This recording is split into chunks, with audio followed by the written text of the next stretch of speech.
தர்மத்தை பண்ண உடனே கடவுளால கூட கொல்ல முடியாதுடா. அதுக்கு சாட்சி கர்ணன்டா. நான் சொன்னா கர்ணன் மகாபாரதத்துல எல்லாரையும் கொல்ல முடிஞ்சது, கர்ணனை மட்டும் கொல்ல முடியல. கடவுள் போய் பிச்சை எடுக்கிறான் கர்ணங்கிட்ட, ஐயா உன் உயிரை கொஞ்சம் தானமா கூட ஐயான்னா. அப்ப அர்ஜுனன் கேட்பான், ஏன்பா அவனை மட்டும் கொல்ல முடியும், அவன் பண்ண தர்மத்தை நானே கொல்ல முடியாதுடா, நீ கொன்னுட்டேன்னு புலிவி நிக்கிற அப்படின்றான்.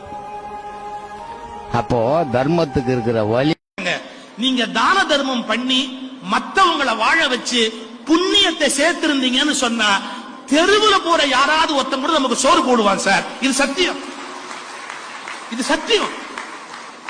நம்ம எந்த விதமான தான தர்மமும் பண்ணாம சொத்துன்னு சேர்த்து வச்சிருந்தா சொந்த புள்ள கூட சோறு போட மாட்டான் சார். அதையும் எழுதி வச்சுக்கோங்க.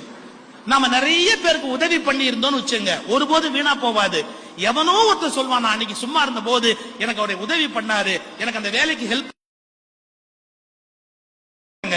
நீங்க தான தர்மம் பண்ணி கோயிலுக்கு பண்ற தர்மம் கூட இல்ல, சாமிக்கு பண்றது 10 ஏழைகளுக்கு பண்ணுங்க, முடியாதவங்களுக்கு பண்ணுங்க. சோகம் எதும் சுமையே இல்லை, சுகங்கள் கூட சுகமே இல்லை, ஆதரவை தந்தால் கூட அதையும் இங்கு அறிந்தாயில்லை.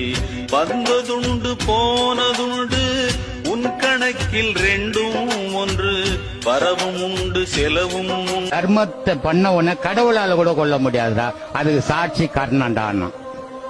நான் சொன்னா கர்ணன் மகாபாரதத்துல எல்லாரையும் கொல்ல முடிஞ்சது, கர்ணனை மட்டும் கொல்ல முடியல. கடவுள் போய் பிச்சை எடுக்கிறான் கர்ணங்கிட்ட, ஐயா உன் உயிரை கொஞ்சம் தானமா கூட ஐயான்னா. அப்ப அர்ஜுனன் கேட்பான், ஏன்பா அவனை மட்டும் கொல்ல முடியும், அவன் பண்ண தர்மத்தை நானே கொல்ல முடியாதுடா, நீ கொன்னுட்டேன்னு புலிவி நிக்கிற அப்படின்றான். அப்போ தர்மத்துக்கு இருக்கிற வழி, நீங்க தான தர்மம் பண்ணி மத்தவங்களை வாழ வச்சு புண்ணியத்தை சேர்த்திருந்தீங்கன்னு சொன்னா தெருவுல போற யாராவது ஒருத்தன் கூட நமக்கு சோறு போடுவான் சார். இது சத்தியம், இது சத்தியம். நம்ம எந்த விதமான தான தர்மமும் பண்ணாம சொத்துன்னு சேர்த்து வச்சிருந்தா சொந்த புள்ள கூட சோறு போட மாட்டான் சார். அதையும் எழுதி வச்சுக்கோங்க. நாம நிறைய பேருக்கு உதவி பண்ணி இருந்தோம்னு வச்சுங்க, ஒருபோது வீணா போவாது. எவனோ ஒருத்தர் சொல்வான், நான் அன்னைக்கு சும்மா இருந்த போது எனக்கு அவரை உதவி பண்ணாரு, எனக்கு அந்த வேலைக்கு ஹெல்ப்.